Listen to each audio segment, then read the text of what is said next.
Sliger is a company that some of you may or may not have heard of already.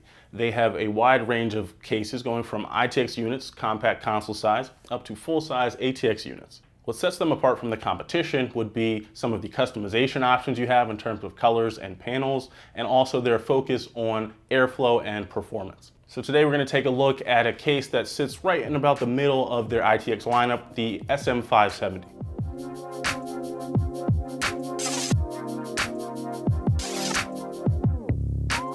Here we have it, the Sliger SM570, an ITX case designed to accommodate powerful components, and it has spots for 240mm AIOs up top and also dual fans that can be put in push or pull configuration for increased airflow to all of your components. So at first glance, what you will notice is the big side panel here. This is a nice feature. It is important to note though that this is not glass. This is acrylic with a aluminum sheet mounted on top of it. A very interesting way to do it, but certainly different. I do like it though. The other side, I opted for their grille pattern. So this is a nice, I guess, rectangular grille pattern that I really do like. It looks very good. The side panels are aluminum. The actual case and internal mounting points are steel. So it is a very robust case. It feels solid in the hands and solid when you actually put components inside of it. Turning around to the front, there's not really much there, just a flat looking blank sheet, which I think looks really nice, especially when you are mounting this or putting this on a desk. But on the right-hand side, there is a bit of I/O. You have a few ports here. So we have a USB 3, a USB-C, and headphone and mic port. So that's very nice. Nice touch. A lot of cables or cases these days are opting to go without. So that's very nice. Running around to the top, you can see it is a slightly different vent pattern. It's a circular vent pattern. I wish that was the same, but that's totally fine, obviously not a big deal. You can also see two holes for a handle. So if you wanted to put a handle on this, take it with you, carry it around the house, carry it to events, etc., you could do so. It's nice and rigid and strong enough for that. On the bottom, we see the same rectangular pattern. It's a little bit thinner down there, but this is where your additional fans would go if you opted to use them. And then around back, it's pretty simple. So cut out for your power plug and also your dual GPU slots and I/O slot. So a pretty standard layout externally. Let's pop open the side and see how it looks. As you see here, all the panels do come off. Both the left, right, and front panel do come off to reveal the cables. You can mount and run cables there a little more easily. That's very nice. They all do use these push pin style connector. Now this is nice, it's very secure, but I did find it was a bit difficult to get the side panels off actually. Not a huge issue, but once they're on, they're not gonna come off. Getting them off might be a little difficult. Just give it a little strength and you should be fine. Internally, pretty simple layout. You have a spot here for your power supply, which is either an SFX or SFXL unit, your motherboard on this side as well here. Sliding around back, you can see the PCI extension cable that runs down to where your graphics card is mounted. This can take full-length graphics cards, even the 3-fan variants. It is pretty long. This comes with multiple hard drive brackets, both 3.5-inch and 2.5-inch, so there's a lot of places where you can actually mount hard drives if storage is important to you. Now, while this case can accommodate coolers, air coolers, up to 55 millimeters tall, is really designed to be used with all-in-ones or a custom loop if you really wanted to do that. And a 240mm rad up top is really the ideal configuration for this case here.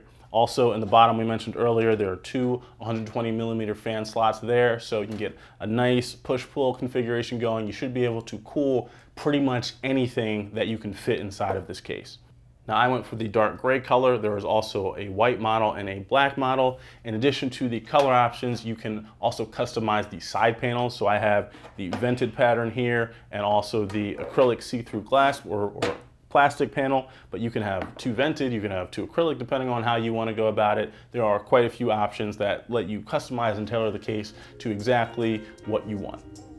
So for parts in today's build, we're going to switch it up a little bit. I've been doing exclusively Intel systems for a long time. I'm going to go with a Ryzen 3600X today, which is very nice, and the Gigabyte Aorus X570i motherboard, a very nice motherboard as well. So we're going to test out Ryzen there. For graphics, we have the EVGA 2070 Super, a nice card that can run most games. And we also have 16 gigs of Corsair Vengeance LPX RAM at 3200 megahertz. And for storage, we have a 500 gig Samsung 860 EVO, so we're not going with NVMe there, just one big drive for this system.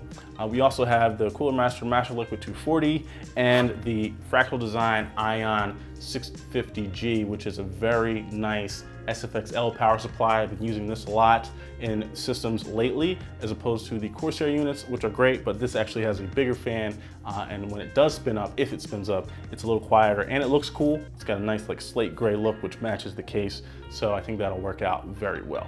So let's go ahead, unbox these things, and get started with the build. Because of the solid spacing and some smart choices that Sliger made, building in the SM570 shouldn't be too difficult. This top plate here, where your AIO will be held, actually slides completely out. There are screws here that you just simply unscrew, slide the whole tray out, install it on your AIO and put it back in. That makes things a lot easier. The good thing about this case is, or one of the best things, is the actual spacing. So typically in ITX cases, you don't get this much space. You have room for your 120 millimeter fans here. You've got room for your AIO up top. You've got enough room for your power cables to come off of your power supply. This is just a really well thought out case. Is it a little bit taller than the average? Yes, but that space has been used very efficiently. So let's go ahead and start putting cases or components inside and see how everything looks.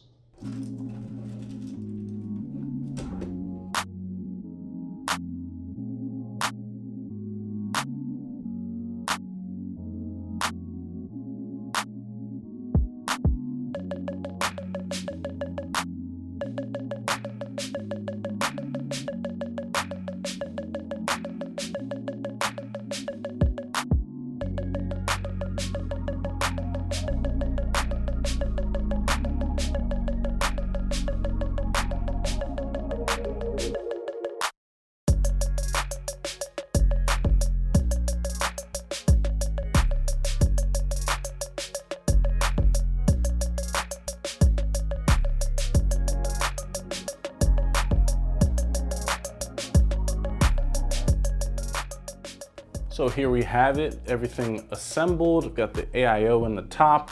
That proved to be the most difficult part of the build. This whole top piece does come off if you unscrew it, which helps out a bit, but ideally you're supposed to have the tubes routed this way. There's a channel behind this plate here that you can put your tubes through and go over to the CPU. This AIO tubes are not long enough for that, so I had to mount it this way and get creative, which isn't ideal, but it should be okay for now. On the back, you have a few options.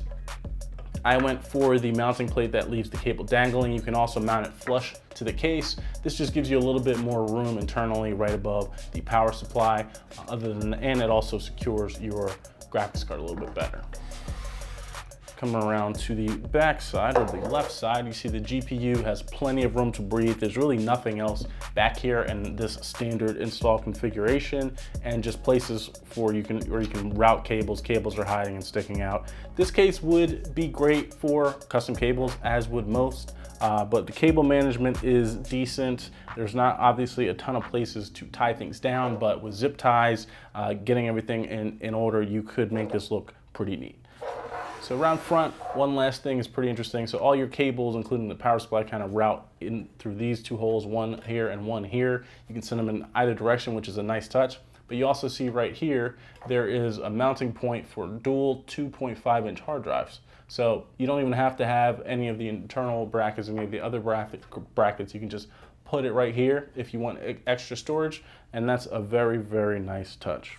So overall, not some crazy difficult case to build in. It does take a little wiggling with the top panel and the AIO, depending on which one you go with. But other than that, it was pretty straightforward. Now let's put all the pieces back together, all the side panels on, and see how it looks.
All right, so now we have our system assembled. Everything is running smoothly. So let's slide into testing. First up, let's take a listen to a sound test. First, we'll hear the system at idle, and then we will hear it at a full CPU and GPU load.